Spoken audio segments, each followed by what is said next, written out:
Welcome to Episcopals, bringing you the latest in faith-based advocacy from the Episcopal Church Office of Government Relations. We're underway with Lindsey Warburton from the Office of Government Relations. In preparing for this, I realized how overwhelmed I am with just so many opportunities to reach out and advocate for important things going on in our government. Including things we often overlook, like rules and regulations. So I'm glad that you're here today to talk about that with us. No, absolutely. And I know that we've asked our network to comment on a few rules, and we try to be so explicit with how to do it and how to go through it. And I feel like sometimes we just need to go back to basics and say, what even is a rule? Yeah, no, absolutely. I mean, it's legislation. Okay, that's clear.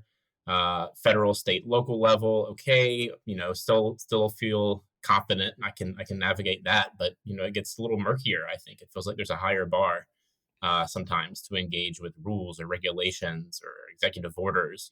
Is there really a way for us as advocates to have an influence? 100%. And I will be completely candid. Before starting this job 4.5 years ago, I was also pretty in the dark. So have no fear. I'm happy to go through a little bit of the basics before we jump into the topic at hand. I've been even more exposed to the world of rules and regulations since working in immigration space as well. And speaking of basics, Lindsey, I think this is your first time on the Episcopals podcast. So how about you introduce yourself for our audience? Absolutely. Lindsey Warburton, I'm our immigration and refugee policy advisor. Like I said, I've been with the office for quite a bit. Started out as an intern and have worked my way up. And happy to be on the podcast. Happy this is finally happening. This is great. And happy to be here. Thanks, Alan. Yeah, absolutely. I'm also, just really pleased with our Western North Carolina takeover. Oh, yeah. Oh, yeah. Mm-hmm. Well, let's get into it then. What are regulations? And how are I hear different terms: regulations, rules, executive orders, memos. What are regulations? How are they different from rules? Sure. What's sort of the process there? Kind of some definitions for us. Definitely. I think where we have to start is the law of the land, which is Congress and what they pass, often referred to as statute, right? Or the US code, right? That is, that's the fundamentals. Although if you want to go back even further, you can go back to the Constitution, which the laws of the land have to follow. But that's the strongest way that we can pass laws and take action, right? Regulations or rules, I think they're pretty interchangeable.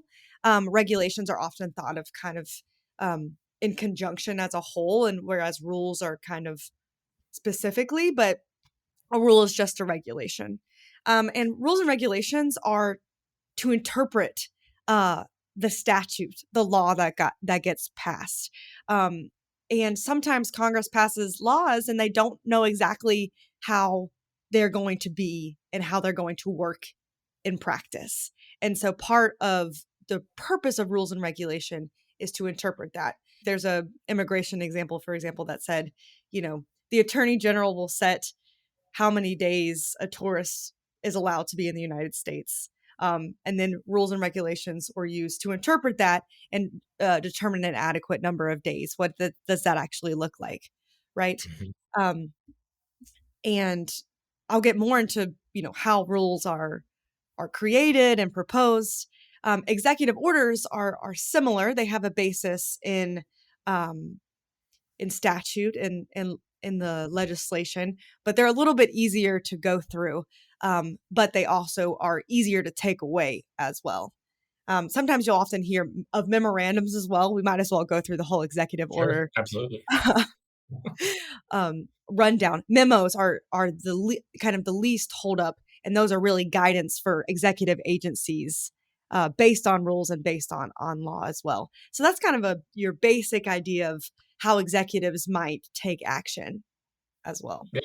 Yeah. No, thank you for that. And so, I mean, this is not an area I'm an expert in by any means, and certainly being in the immigration space, it's one where you have to be much more versed in this type of action. for a number of reasons. In part, it sounds like the level of specificity that's needed.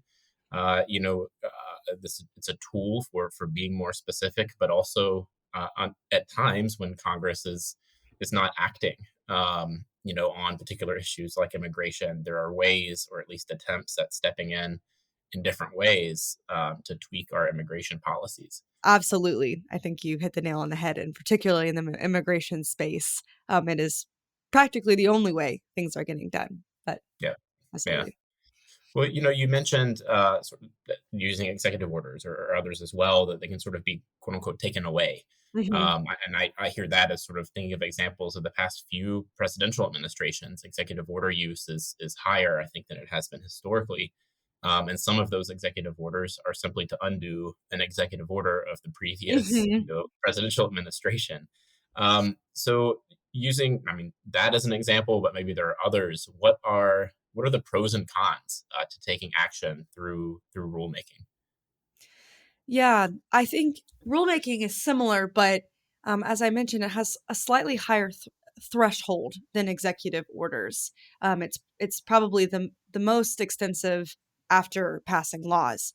Um, some of the pros is that it does have a little bit more standing than an executive order. And why is that? Because the rulemaking process um, has a process, right? Hmm. Um, the the administration's job is to determine what the basis is in the law in order to make this rule and regulation.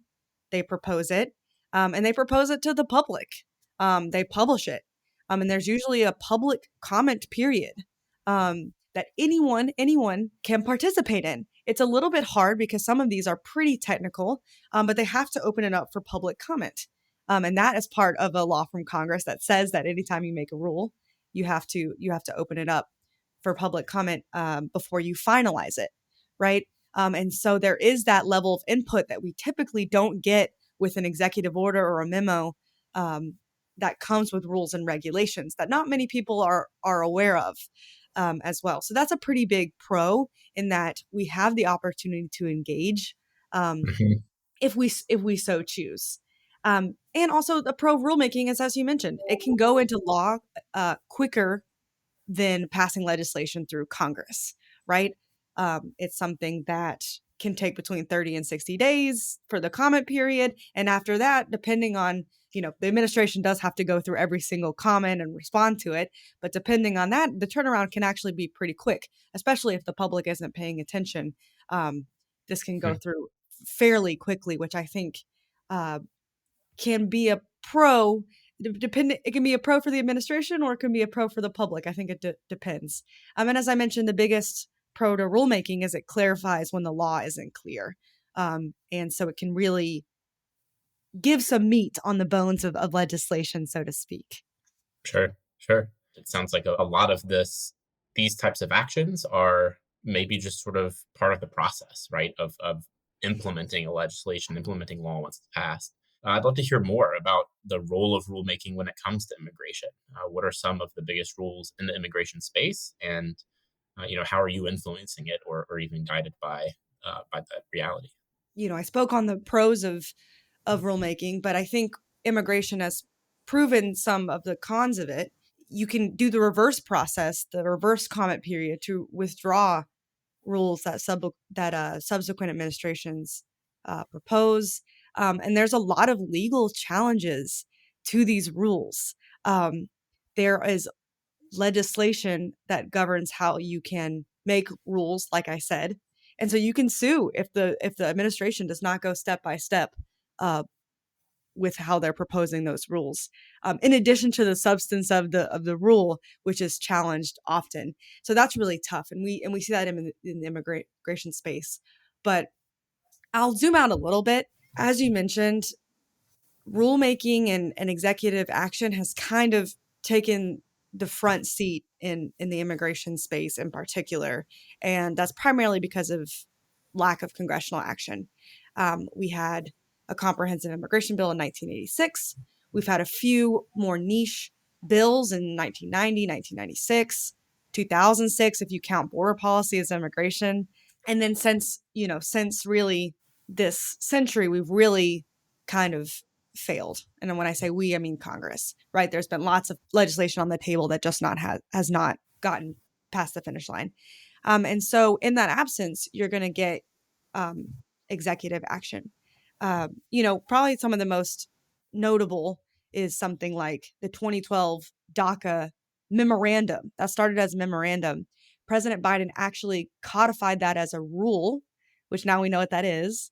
We codified that as a rule in order to protect it against the legal challenges that are happening in the court, right? As well.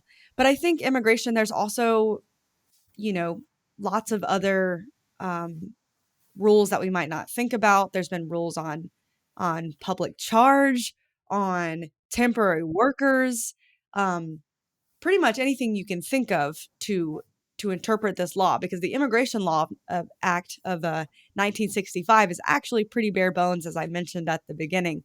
And so we have an entire, books of just regulations that are interpreting these laws. And most of the immigration laws and rules that get passed, the rules that get passed are pretty small. We tend to pay attention when there's big threats to asylum or public charge or things like that. But there's actually a lot of minor things that go on every single day. But we've seen a really high level engagement from the advocacy community on these. I think the most recent rule on asylum that the Biden administration proposed, which has now gone into effect, had tens of thousands of comments. And so I think really since the Trump administration, we've seen an increase in engagement in the rulemaking space. That doesn't come without its challenges. I'm sure that you've seen some of the states are suing the Biden administration and the Trump administration. So that's what some of this increased attention to rulemaking has resulted in, particularly on immigration. States, both Republican and Democratic states, have been suing the federal government based on rulemaking. As I mentioned before, they are allowed to sue not just on the substance of the rule, whether it is in line with the statute. They're able to sue if the administration doesn't propose the rule in the right way, if they do a memorandum when they really should have done a public comment period, right? So we're seeing an increase in that. And a lot of these cases are going up to the Supreme Court. And so what we're also seeing in the immigration space is an increase in rulemaking because of congressional inaction has led to an increase in courts kind of interpreting these decisions and their legality. It's kind of an interesting space to be in right now. Yeah. No, and then it sounds like it takes a keen and diligent eye. So in previous, trainings and episodes, we've talked about the need for advocates to have a good story, to know the topic very well, but also that they don't have to be an expert. But in some ways, what I'm hearing, again, I mentioned I was overwhelmed by the opportunity, but I'm also overwhelmed, by the detail that is required to track some of these rules and regulations. But, I'm grateful that you are here in the Office of Government Relations to track this from an immigration point of view. And I know rules and regulations don't just apply or happen with immigration policy. It really is across the issues that we advocate on. The environment may be one of the other larger sort of areas where rules and regulation changes, executive orders, et cetera, are critical to how our country moves forward and are also opportunities for the general public to engage, as you mentioned, through public comment. So thank you for your time today, Lindsey. I appreciate it. Absolutely. May I give just a tip to our audiences? Please. If you're wanting to dip your toes in, obviously we have occasional opportunities through the EPPN to get involved, but there's something called the Federal Register. They publish all executive actions. And so just check it out. The asylum rule that we mentioned, they'll give background and information. You are welcome. You might have to do a little bit more of your own research, but don't let that be an obstacle. Check out the Federal Register online and explore a little bit so that when the next one comes up, you'll be a little bit more informed as well. And just as we've always said, you don't have to be an expert. You just have to care and put your voice out there. And with a little bit of research and a little bit of time, hopefully we can make a difference. Yeah. Thank you for that, Lindsey. I appreciate it. And a reminder too that even if some of us may be frustrated with the slow pace, in Congress, or maybe the lack of opportunity to engage there, that there's still ways to seek out action elsewhere. Definitely. Well, thank you, Alan. Absolutely. Thank you, Lindsey, and have a good rest of your day.